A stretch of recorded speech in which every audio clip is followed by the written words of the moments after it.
रहा हूँ तेरी महफिल से फिर न आऊँगा।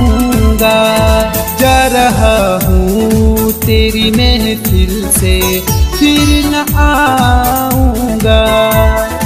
अपनी सूरत ना तुझे फिर कभी दिखलाऊँगा। जा रहा हूँ तेरी महफिल से न फिर आऊँगा।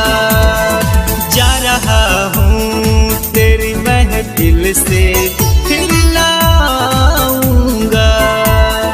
अपनी सूरत ना फिर तुझे कभी दिखलाऊँगा। जा रहा हूँ तेरी महफिल से न फिर आऊँगा। जा रहा हूँ तेरी महफिल से फिर न आऊँगा।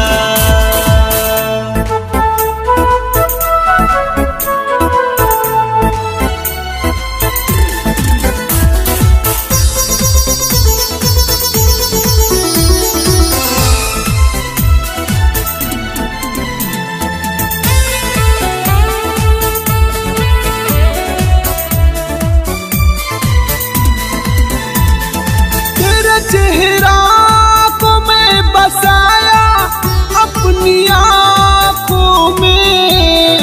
जिधर भी देखूं नजर आए तुम ही लाखों में। तेरा हर दर्द कबूल है, तेरा हर दर्द कबूल है। तेरी यादों में रोना मंजूर है। तुझे बेवफा कहे भी तो क्यों, तुझे बेवफा कहे भी तो क्यों। प्यार तो मैंने किया है, तू तो बेकसूर है, तू बेकसूर है।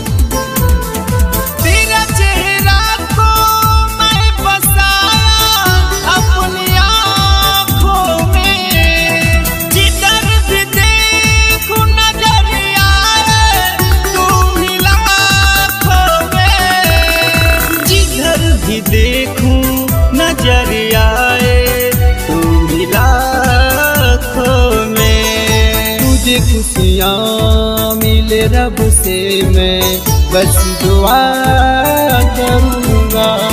तुझे खुशियाँ मिले रब से मैं बस दुआ करूँगा।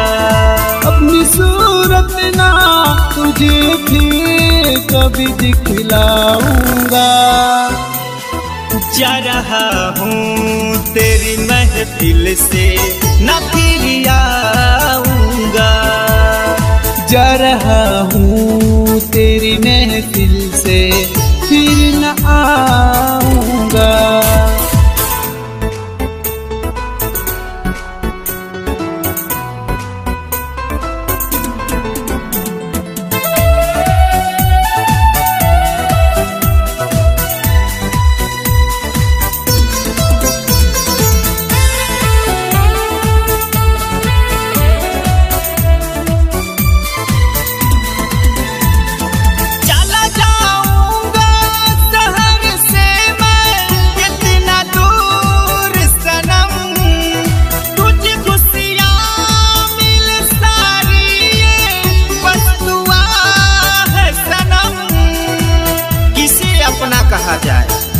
किसे अपना कहा जाए, सभी दिल तोड़ जाते हैं।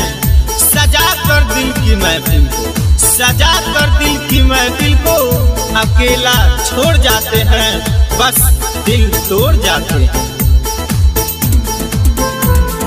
चला जाऊंगा शहर से मैं इतना दूर सनम। तुझे खुशियाँ मिले सारी ये दुआ है सनम।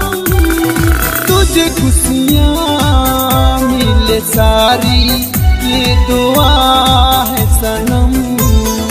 तेरे आने का हर पल मैं इंतजार करूँगा। तेरे आने का हर पल मैं इंतजार करूँगा। अपनी सूरत ना फिर तुझे कभी दिखलाऊँगा।